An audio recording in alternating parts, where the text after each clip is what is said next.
চোরের বেয়াই বলতেছে, চুরি করছেন আবার ভাইরাল হয়েছে। আল্লাহ বাঁচাইছে আমারে যে চোরের মেয়েটা গেছে। এখন আম্মা বলছে এরকম মেয়ে, এরকম ফ্যামিলির সাথে কোনো সম্পর্ক চেষ্টা করাইতে চাইনি।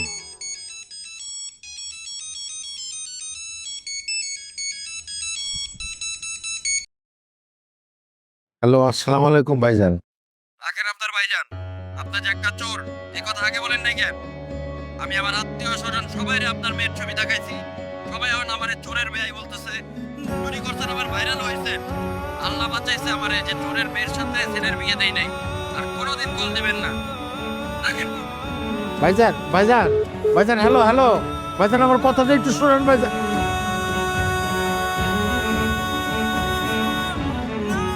কে কল করছে?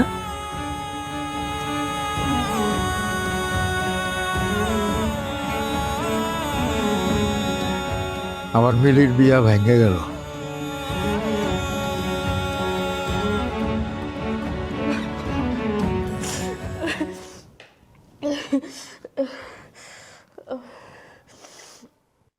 তোমার বাবার ভিডিও কিন্তু আমি ভাইরাল করিনি, সেটা করেছে আমাদের অফিসের কেউ, আর সেটা করে আমার সর্বনাশটা গেছে।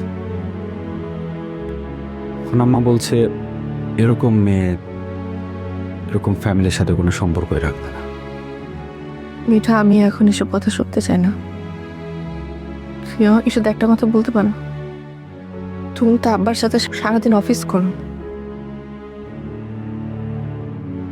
তোমার কি মনে হয় আমার আব্বা চোর?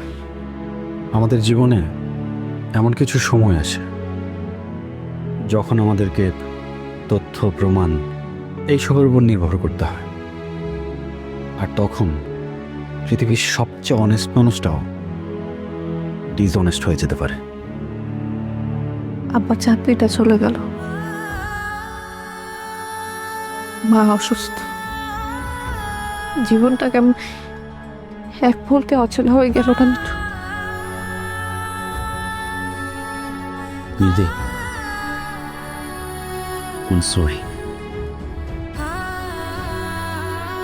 তুমি সরি বলছো কেন? তোমার তো কোনো দোষ নেই। আমি একজন চোরের মেয়ে হয়ে তোমার সাথে একজন প্রেম করছি, তাই আমি তোমার কাছে হাত জোড় করে ক্ষমা চাচ্ছি। হ্যাঁ, তুমি ভালো থেকো, সাবধানে থেকো, নিজের যত্ন নিও। কোথায় যাবে? আমি না, আমার মাথা কাজ করতেছে না, আমি বাসায় যাবো। আমি তোমার সাথে আর কথা বলতে চাই না। হ্যাঁ, ভালো থাকো।